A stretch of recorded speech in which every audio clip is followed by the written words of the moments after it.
вазорати мудофиаи ҷумҳурии тоҷикистон аз ҷамъбасти 20 рӯзаи нақшаи даъват ба 73% баробар мебошад. агар дар умум бигирем, дар сартосари ҷумҳурии тоҷикистон саволотонро метавонед дар комментария бинависонед.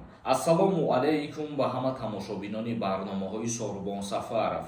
тамошобинони азиз, оиди чанд фоиз шидани нақшаи даъваткунӣ ба хизмати ҳарбӣ гап мезанем. дар видео лайк монед ва то охирша тамошо кунед.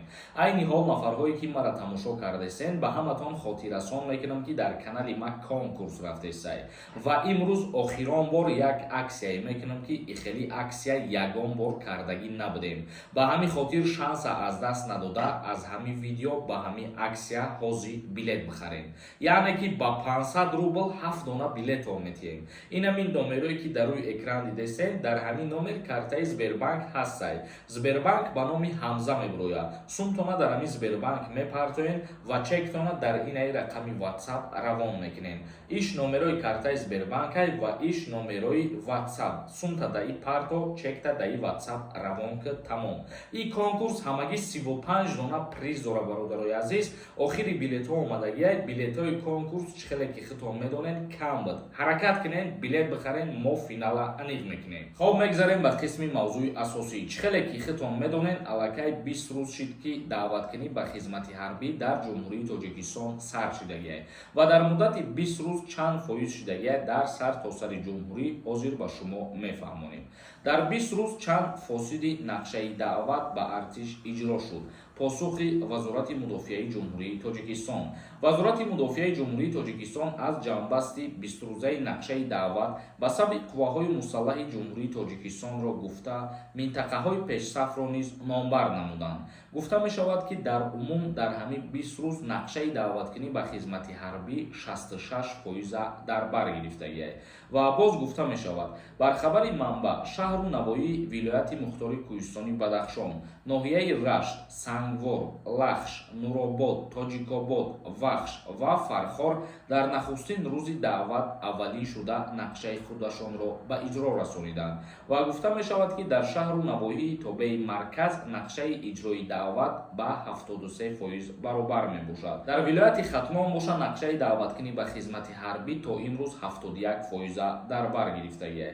ва гуфта мешавад ки дар вилояти Суғд боша то имрӯз нақшаи даъваткунӣ ба хизмат 54% шидагиай. ва махсус дар шаҳри Душанбе боша нақшаи даъваткунӣ ба хизмат 65% дар бар мегирад. тамошобинони азизу гироми қадр, агар дар умум бигирем, дар сартосари ҷумҳурии тоҷикистон нақшаи даъваткунӣ ба хизмати ҳарбӣ 66% шидагиай. ин бад як ахбороти нав ва тозае ки шумо мехостед дар ҳамин бора маълумот дошта бошед. акнун мегзарем ба қисми хондани комментарияҳо. бо диққат гӯш кунед то ба саволҳотон ҷавоб гиред. доруҳои табобатӣ аз ширкати Шифофармо, доруҳо барои нест кардани сангу намаки гурда, инчунин доруҳо барои зиёд кардани риш ва мӯи сар ва инчунин доруҳо барои қувваи мардро зиёд кардан ва ногуфта намонад ҳиҷомаи бепул барои занҳо ва мардҳо.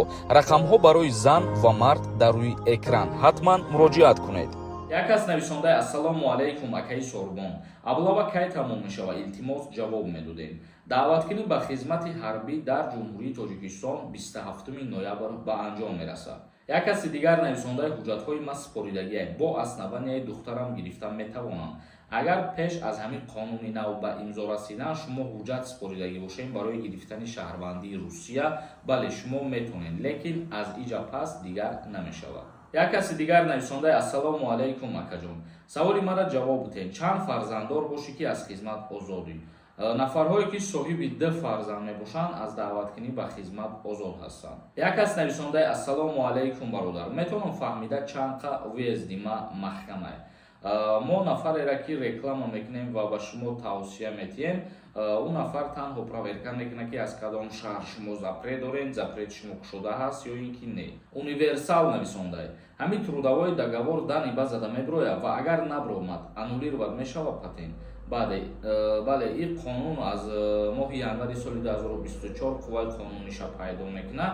ҳар нафаре ки бе трудовой договор мисол қарор дорад дар Россия, патентоша аннулировад мекунад. як каси дигар нависондаи ака агар штрафа наспорӣ чӣ мешавад? вуедварени кардан, вуезд маҳкам мекунанд ака. ҷавоб тен илтимос. бале дар ҳолате ки видварения мекунанд запрет на въезд мешавад бародар ва наспоридани штраф сабаб шида метавонад ки запрети шумо вақте ки муҳлатш тамом мешавад кушода намешавад. Хоҷаев нависонда: салом бародар, мо мошин харидем. Аз Россия ба Тоҷикистон растамошка чанд сумай? Аз Россия вақте ки шумо Тоҷикистон мошин мегирорен 38% ба нархномаи ҷумҳурии Тоҷикистон ҳисоб мекунанд. Шерпаланёв нависонда: ассалому алайкум, ака через переселение ёки квота метавонем спорида гражданство? Бале, через переселение ра мешавад, через квота ра мешавад. Як каси дигар нависонда: акаҷон двойной гражданина. Агар кӯдак дошта бошед, дар Россия хизмат мебаранд, илтимос ҷавоб диҳед. Дар ҳолате ки шумо дар Федератсияи Русия хизмат кардана дар назар дорем, агар як чиза фаромӯш накунем ки дар Россия шумо постоянно регистратсия надошта бошед, шуморо ба хизмат даъват намекунанд ва ду фарзанд доштанатон низ дар ҷумҳурии Тоҷикистон шуморо аз хизмат озод мекунанд. Як каси дигар нависонда: ассалому алайкум, моҳи декабр аблава ҳаста ё ин ки не? Мо гуфтем ки 27 ноябр аллакай даъваткунӣ ба хизмат тамом мешавад. Як каси дигар нависонда: салом бародар, ба основанияи дети несовершеннолетний мешавад споридан кӯдакҳо гражданини РФ ҳастанд ё ки намешавад?